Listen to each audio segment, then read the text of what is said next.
வணக்கம். நெருப்பு தமிழன். தளபதி விஜய் அவர்களை ஒரு நடிகனாக பார்த்த வரைக்கும் சுத்தமாக எனக்கு அவரை பிடிக்கவே பிடிக்காது. இவ்வளவுக்கு நான் 2 படத்தில் நடிச்சிருக்கேன். கில்லி படத்தில் நடிச்சிருக்கேன் ஜூனியர் ஆர்டிஸ்டாக. அதே மாதிரி புதிய கீதையில். புதிய கீதை படத்தில் அவருக்கு முன்னாடி காலேஜ் ஸ்டூடெண்ட்ஸாக மீரா ஜாஸ்மினை அப்படியே கேலி பண்ணிட்டு போகிற மாதிரி ஒரு சீனு. இந்த இதில் நானும் ஒருத்தனாகவே இருந்தேன். அவரை அப்போ பக்கத்தில் இருந்து அவர் கூட ஒரு படத்தில் ஒரு ஜூனியர் ஆர்டிஸ்டாகவும் இருந்திருக்கேன். அது வரைக்கும் எனக்கு விஜயை பிடிக்காது.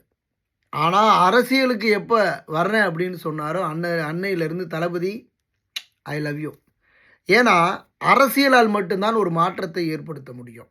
அரசியல் என்கின்ற ஒரு அதிகாரத்தை வைத்து தான் ஒரு ஜனநாயகத்தில் ஒரு மாற்றத்தை ஏற்படுத்த முடியும்.